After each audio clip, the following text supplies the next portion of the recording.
எனக்கு ரொம்ப நாளாக பாவக்காய் குழம்பு வைக்கணும் அப்படின்னு சொல்லிட்டு ஆசை. ஆனால் இப்போ தான் ரீசெண்ட் டைமாக எங்கள் வீட்டில் பாவச்செடி முளைச்சிருக்கு. அதில் நிறைய பிஞ்சு போட்டிருக்கு. ஸோ அது பெருசாக வரும் அப்படின்னு நினச்சா அது அது வந்து மிதி பாவையாம். அதனால வந்துட்டு அது சின்னதாக தான் இருக்கும், இதுக்கு மேலே வளராது அப்படின்னு சொல்லிட்டாங்க. அது எப்படா வளரும் அப்படின்னு சொல்லி தான் வெயிட் பண்ணேன். பட் ஆனால் அது வளரலை.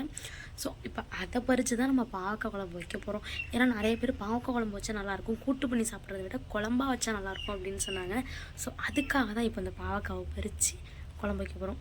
பெரிய தோட்டம் கிடையாது, சும்மா நம்ம பாவக்காய் கூட்டு செய்கிறப்போ கட் பண்ணிட்டு விதை போட்டிருப்போம் இல்லைங்களா, அந்த மாதிரி இதில் முளைச்சது தான். இப்போ வாங்க பாவை செடியை கட்டுறேன். இப்போ அதில் உள்ள காயெல்லாம் பறித்து எப்படியும் ஒரு 10 காய் 10-15 காய் தேரும் அப்படின்னு நினைக்கிறேன். ஸோ இப்போ பறித்து அது எப்படி பாவக்காய் குழம்பு பண்ணலாம் அப்படி ப்ராப்பரெல்லாம் பண்ண தெரியாது, சும்மா நார்மல் புளிக்குழம்பு பண்ணுற மாதிரி பண்ணி பார்ப்போம் எப்படி இருக்குது டேஸ்ட் அப்படின்ட்டு. இந்த பாவக்காய் செடியை பாருங்கள் எவ்வளோ பசுமையாக நல்லா சூப்பராக இருக்குதுன்னு சொல்லிட்டு இதை கண்ணாலாம் நாங்கள் கொண்டு வந்து ஊனி வைக்கல, கூட்டு பண்ணிவிட்டு அதுலேருந்து போட்ட விதையில முளைச்சது தான் இந்த பாவச்செடி. எவ்வளோ சூப்பராக இருக்குதுன்னு பாருங்கள். ஆக்சுவலாக இதில் வந்து எந்த ஒரு கெமிக்கலும் எந்த ஒரு உரமுமே போடாமல் வளர்ந்தது. ரொம்ப டேஸ்டியாக ரொம்ப சூப்பராக இருந்துச்சு இந்த பாவக்காய். நாங்கள் 2-3 வாட்டி கூட்டு செஞ்சு இதில் சாப்பிட்டுட்டோம்.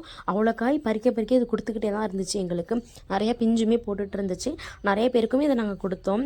ஸோ லாஸ்ட்டாக சரி ஓகே பாவக்காய் குழம்பு செஞ்சு பார்ப்போம் எப்படி இருக்குதுன்னு பார்க்கலாம் அப்படின்னு சொல்லிட்டு தான் பாவக்காய் குழம்பு பண்ணுறதுக்காக வந்தாச்சு.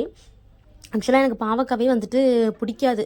அது நான் இது சாப்பிட்டதுக்கப்புறம் எங்கள் வீட்டு சைட்லேருந்து சாப்பிட்டதுக்கப்புறம் பாவக்காவை வந்து எங்கே பார்த்தாலுமே விடுறது கிடையாது. அது குட்டி பாவை அதெல்லாம் வாங்கிட்டு வந்துடுறது. அந்த மாதிரி தான் ஒரு சின்ன கேப் தான். காய்கறி இல்லை அப்படின்னு சொல்லிட்டு கடைக்கு போயிட்டு வாங்கிட்டு வந்துடலாம் அப்படின்னு போயிட்டு வர சாக்கில் எங்கள் வீட்டில் பாவக்காய் பறித்து வச்சுருந்தது கூட்டு பண்ணிட்டாங்க. ஸோ என்னோடய பிளான் மொத்தமாகவே வேஸ்ட்டாக போயிடுச்சு. நெக்ஸ்ட்டு பாவக்காய் வந்துச்சுன்னா அதில் நம்ம குழம்பு வச்சு சாப்பிட்லாம். ஸோ இந்த வீடியோ உங்களுக்கு பிடிச்சிருந்துச்சு அப்படின்னு நினச்சிங்கன்னா உங்களோட ஃப்ரெண்ட்ஸ் அண்ட் ஃபேமிலிக்கு ஷேர் பண்ணுங்கள். மறக்காமல் பெல் ஐக்கானை கிளிக் பண்ணிக்கோங்க. நம்ம சேனலுக்கு லைக் போட்டுருங்க. மறக்காமல் சப்ஸ்கிரைப் பண்ணிவிடுங்க. தேங்க்யூ.